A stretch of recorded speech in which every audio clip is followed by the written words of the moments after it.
Hey everyone, Ben Coomber Radio, episode number 219. Now, I've been a tad unorganised, I've been on tour, I've been flying around the country, SFN's gone down, I came home, off again on another tour day, and basically I hadn't prepped far enough in advance. So today is not a guest with a show where it's long and we're going to discuss loads of stuff. It's going to be another short, sharp show because that's what I've got time for, and hopefully you'll appreciate another little cheeky quick show.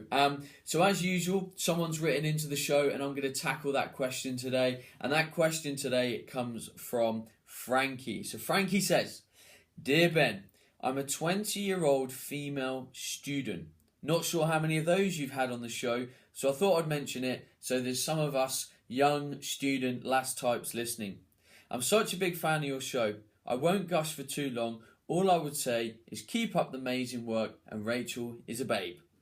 To keep my question brief, I was a high-level junior athlete, training twice a day, eating what I was told to eat, and training how I was told to train. When I was 18, it all got a bit too much for my young self, and I sacked everything in exchange for lions, social life, and chocolate. I regret it so much now, and not to mention regretting passing up on such a rare opportunity. I miss that regimented, dedicated sporting life, which I began aged 10. As I'm sure you'll agree, 90% of the time, having that reason to get up and that motivation to achieve your goals is very exciting, despite the early mornings and the lack of chocolate.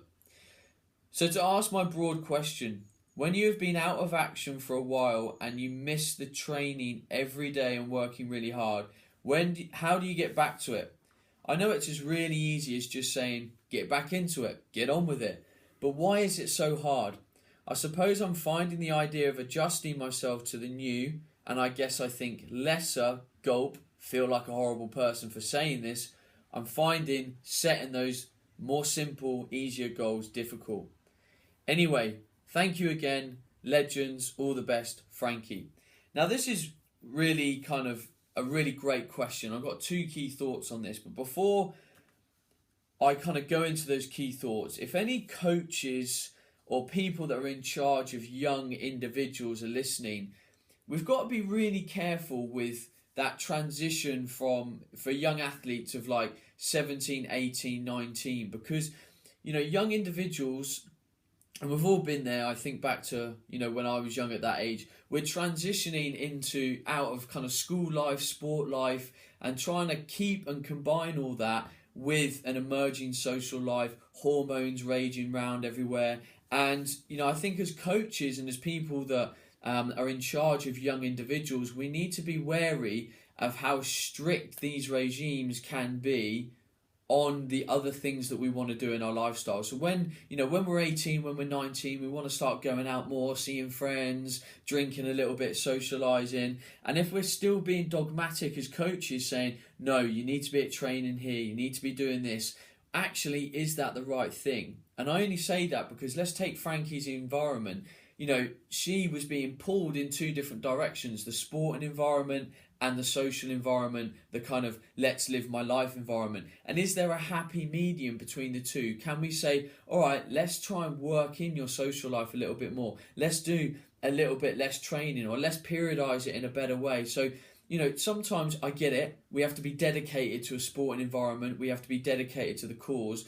But can we get a little bit more coaching and understanding from the people that are guiding us in the future to make sure that we have balance, especially at an age where, we're crying out for variety, balance, going out, having a drink, that kind of thing. So if you're a coach, if you're in charge of young athletes, if you're a parent, maybe think about that, because what Frankie did is she got alienated by the strict regime of her sporting environment and went the other way, decided to go and just live her life, lie in, live sociably, get stuck into some chocolate which she'd been missing out on. So it's something to think about.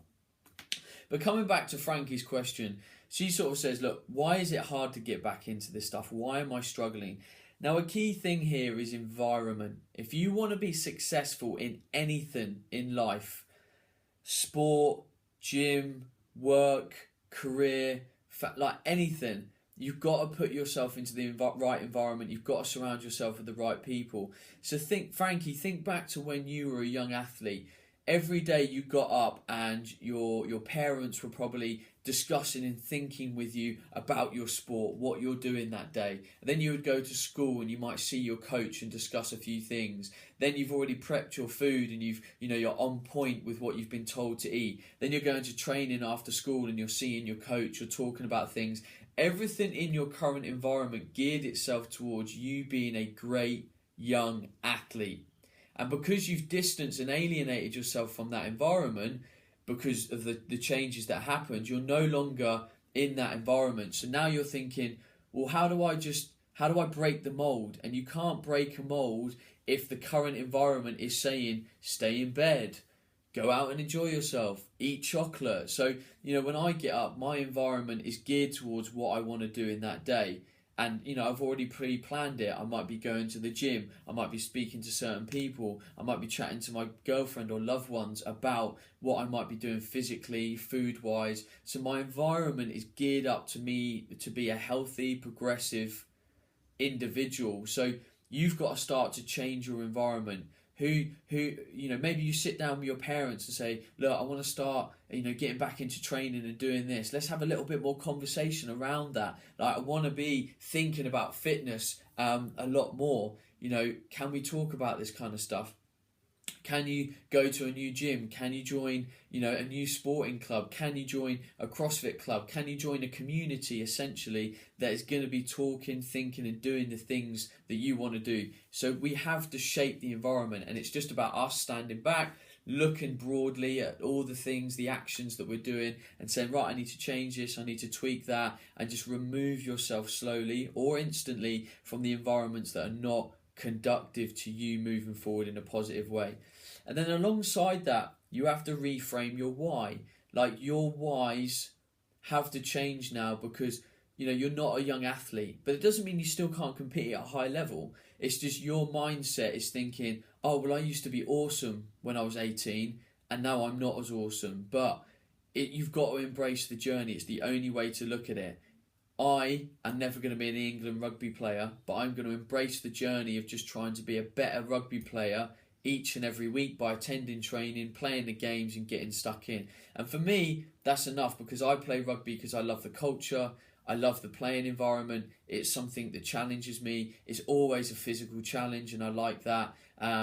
So it's just about reframing it and acceptance that things have changed. Think about mature athletes. Think about someone that's 40 years old, stopped playing when they were 35, kind of didn't really do a lot from 35 to 40, and all they're thinking about is, I used to be amazing when I was younger. I used to be able to do that. But the thing is, the reality is the reality. You've just got to sit back, accept that you're no longer what you used to be. You don't have those assets anymore, and you've got to find a different reason as to why you might be fit and healthy and want to exercise.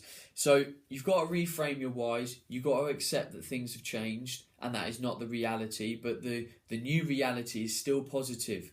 It's still progressive. It still means you can achieve things. Doesn't mean you might not be stood on stage winning a gold medal, but you can still achieve things. Like, I don't win medals from playing rugby, but I have a lot of personal satisfaction from it. If we win, if I score, if I, make a good break, like, that's enough personal satisfaction for me, alongside playing with my mates and having that environment. So it's just about reframing it and then building the environment to be conductive to that.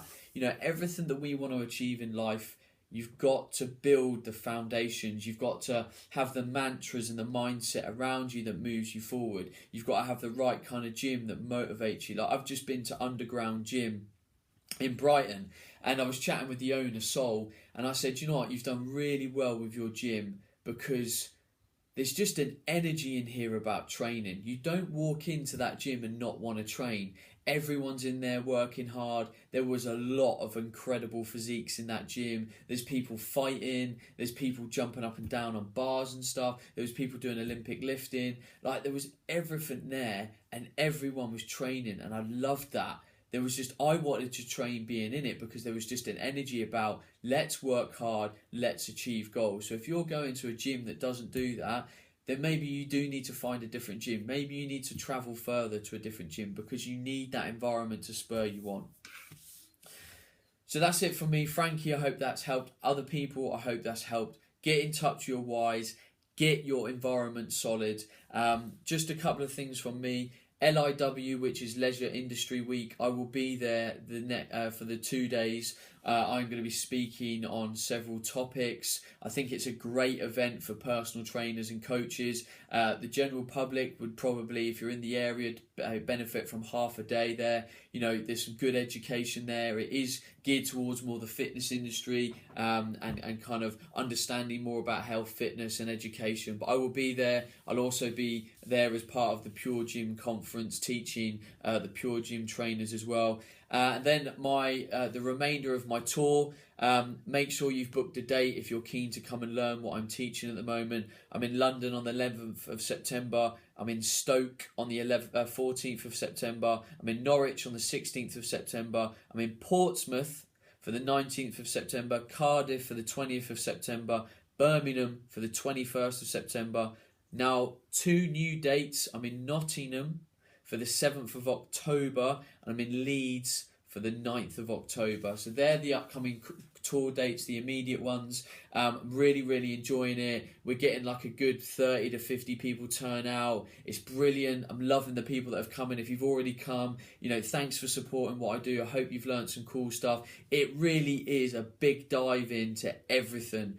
I cover everything from a basic to intermediate level on building a diet, mindset, the reality of what we're trying to achieve, why we need to start to do certain things over other things. You know, really is a massive dose of real talk. It's a massive dose of kind of getting real with why we do all this health and fitness stuff. It's not just me sort of going on about diet and recovery and supplements a bit. It is so much about the whys, the hows, the tangibles. Anyway, that's enough from me. That's been podcast 219. Let's all make some personal progress as a result of today, because I want you to be more awesome. It's as simple as that. I will see you next Monday for another short, sharp show. And I promise next Thursday I will have a guest. Ciao, everyone. Hey, everyone. Ben Coomber Radio, episode number 218. And we've got a short, sharp show where I'm going to talk about farting.